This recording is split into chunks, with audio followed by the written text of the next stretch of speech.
नमस्कार दोस्तों, मैं हूँ जया कालरा और मेरे चैनल पे आपका स्वागत है। जी हाँ दोस्तों, हाजिर हूँ फिर एक और नई कहानी के साथ। जी हाँ दोस्तों, ये कहानी है एक कपल की जो एक दूसरे को एक पार्टी में, दोस्त की पार्टी में एक दूसरे को मिले थे और दोनों में काफ़ी अच्छी दोस्ती हो गई और सब लोग उनको कहने लगे कि ऐसा लगता है कि तुम दोनों एक दूसरे के लिए ही बने हो। और उसके बाद दोनों ने एक दूसरे से शादी कर ली। शुरू शुरू में तो दिन बहुत अच्छे बीते, प्यार था और एक दूसरे की बातें सुनते थे और लेकिन कुछ महीने ही बीते थे कि आपस में बहुत लड़ाइयाँ शुरू हो गईं और हर वक़्त उनके बीच में तू-तू मैं होने लग गई। और ये देख के भगवान ने एक दिन कहा कि चलो मैं इनकी लाइफ में इंटरवेन करता हूँ। और भगवान जो थे उन दोनों के सामने प्रस्तुत हो गए और उन्होंने सबसे पहले हस्बैंड से कहा कि भाई बताओ तुम्हारी क्या प्रॉब्लम है। तो हस्बैंड ने कहा मैं इससे बहुत ज़्यादा परेशान हूँ, ये हर वक्त मुझे तंग करती है, ज़िद्दी है, कंट्रोलिंग है, हर वक्त मेरे पीछे पड़ी रहती है कि मुझे ये समय चाहिए वो चाहिए। तो मैं इसको सफाई नहीं रखती, ये नहीं रखती, मैं जैसा रहता हूँ वैसी नहीं रहती। तो भगवान उसको कहते हैं कि देखो, कोई भी दो व्यक्ति जो हो एक जैसा तो होता ही नहीं है और उसको उसकी मर्जी के खिलाफ कभी भी आप बदल नहीं सकते हो। अगर वो चाहेगा और आपका प्यार देख के खुद बदलना चाहेगा तो वो बदल जाएगा। तो उसके बाद वो पत्नी से पूछते हैं कि भाई अब तुम बताओ।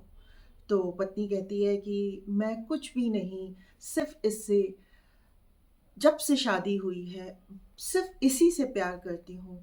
क्या चाहती हूँ, थोड़ा सा समय अपने लिए चाहती हूँ, लेकिन ये हर वक्त काम से भी जब लौट के आता है तो या तो अपने फ़ोन पे लगा रहता है या अपने काम में लगा रहता है, अपने दोस्तों के पास चला जाता है।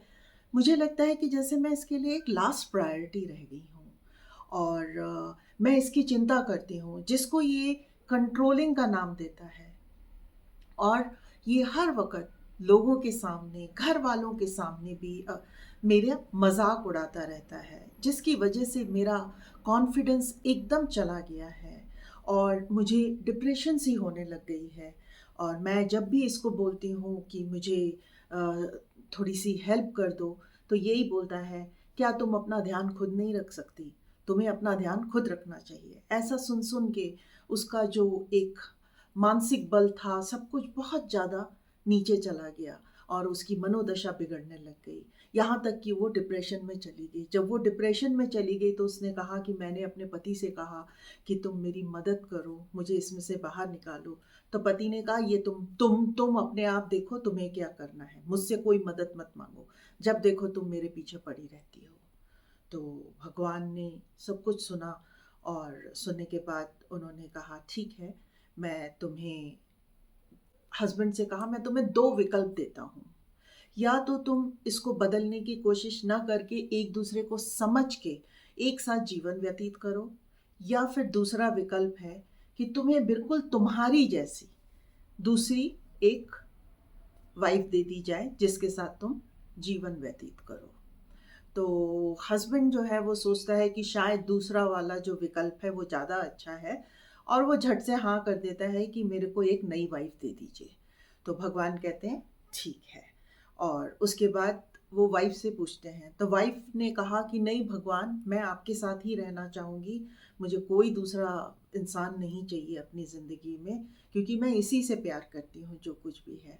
तो भगवान कहते हैं ठीक है। अब क्या होता है कि वाइफ़ जो है वो भगवान के पास चली जाती है और ये इसको नई वाइफ़ मिल जाती है। अब क्या होता है कि ये जो नई वाइफ़ है वो बिल्कुल उसी की रेप्लिका है, जिस तरह से वो है। अब वो भी जैसे वो काम में लगा रहता है, वो भी काम में लगी रहती है और वो भी अपने दोस्तों के साथ बिज़ी रहती है और बिल्कुल वैसे ही। तो अब धीरे-धीरे क्या होता है कि हस्बैंड को लगता है कि ये तो मेरा ध्यान ही नहीं रखती है बिल्कुल भी, हर चीज़ के लिए मुझे, और जो भी मैं चीज़ इसको बोलता हूँ तो ये कहती तुम अपने से कर लो।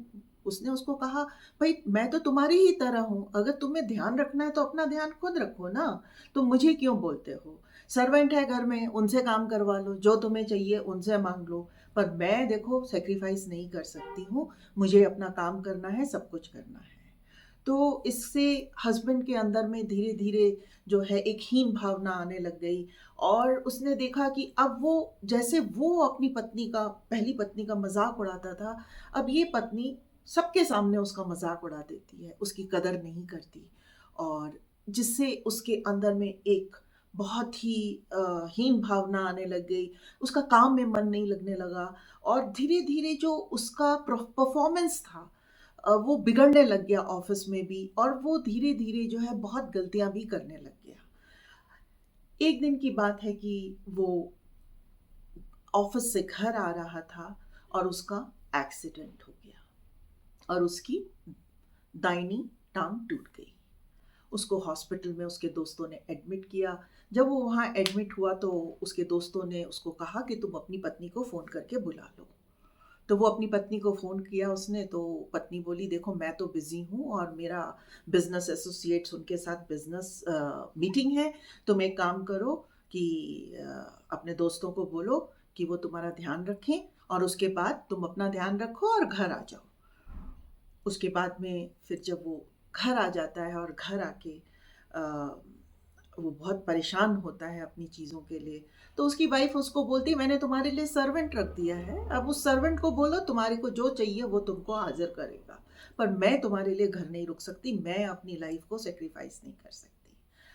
अब जो है उसको बहुत दुख होता है, और उसको समझ आता है कि उसने क्या गलती करी, और वो सोचता है कि देखो मैं अपनी ईगो में आके मैंने अपनी पहली वाइफ के साथ क्या किया, वो मेरा इतना ध्यान रखती थी, सब चीज़ में मेरा ध्यान रखती थी, और चाहती थी कि मैं थोड़ा समय उसके साथ व्यतीत करूं, उसको प्यार दूं, इज्जत दूं, और ये सोचते हुए वो बैठ के भगवान को बहुत याद करता है और बहुत प्रार्थना करता है, और भगवान फिर से उसके सामने एक बार प्रस्तुत होते हैं। तो वो भगवान को कहता है कि मेरे से बहुत बड़ी गलती हो गई, और मैं चाहता हूँ कि आप इस वाइफ को वापस लेके मेरी पहली वाली वाइफ को ही मुझे दे दें। तो भगवान कहते हैं और उसको याद दिलाते हैं कि देखो मैंने ये तुम्हें चॉइस पहले दी थी, ये तुमने ही खुद वो किया है, चूज किया है, और मैंने तुम तब भी तुमको बोला था कि किसी की मर्जी के बिना हम किसी भी इंसान को बदल नहीं सकते। अब जो है तुम्हारी वाइफ भी जो है वो बहुत बदल चुकी है, वो भगवान की संगत में रह के और भगवान के उसमें रह के उसका कॉन्फिडेंस वापस आ गया, उसकी डिप्रेशन भी दूर हो गई, वो अपने काम में बहुत आगे बढ़ गई, और उसका बहुत नाम भी होने लग गया, और वो बहुत खुश रहने लग गई, और उसको मतलब अंदर से एक इतना अच्छा लगने लग गया था। तो भगवान ने कहा देखो अब वो बिल्कुल बदल चुकी है, और मैं उसकी मर्जी के बिना, उसको पूछे बिना मैं उसे तुम्हें वापस नहीं कर सकता हूँ। तो भगवान वो कहता है कि नहीं भगवान, आप जो भी करो, जैसे भी करो, उसको मना के मेरे पास वापस भेजो। तो भगवान उसको मना कर देते हैं और कहते हैं कि ठीक है, मैं उससे पूछता हूँ, अगर वो तुम्हारे पास आना चाहेगी तो मैं उसको तुम्हारे पास वापस भेज दूंगा। तो दोस्तों, अब ये जो कहानी है इसका विकल्प मैं आपके पास छोड़ती हूँ, और मैं आपसे जानना चाहती हूँ कि क्या उस वाइफ को अपने पति के पास वापस जाके उसे दूसरा मौका देना चाहिए, या फिर वो अपनी ज़िंदगी में आगे बढ़ चुकी है और एक अच्छी खासी ज़िंदगी व्यतीत कर रही है, उसको व्यतीत करना चाहिए। तो दोस्तों, मैं आपके जवाबों का बहुत उत्सुकता से वेट करूंगी। तो आप जो है कमेंट बॉक्स में लिख भेजिए कि उस वाइफ को क्या आना चाहिए या नहीं आना चाहिए। दोस्तों, तो ज़रूर आप प्लीज़ इसका उत्तर मुझे दीजिए, ताकि मुझे भी इस कहानी को ख़त्म करने में आपकी मदद मिल सके। तो दोस्तों, मैंने आपको एक कहानी सुनाई, और अभी आपसे मैंने उसका अंत मांगा है, तो ज़रूर बताइएगा कि इस अंत से कैसी आगे की शुरुआत होनी चाहिए। और अगर आपको मेरी ये कहानी पसंद आई है तो आप दूसरों के साथ भी शेयर करिए, और लाइक करिए, और अगर सब्सक्राइब नहीं किया है तो दोस्तों ज़रूर सब्सक्राइब करिए। और मैं आपसे फिर एक नई कहानी के साथ अगले सप्ताह मिलूँगी। तब तक के लिए नमस्कार।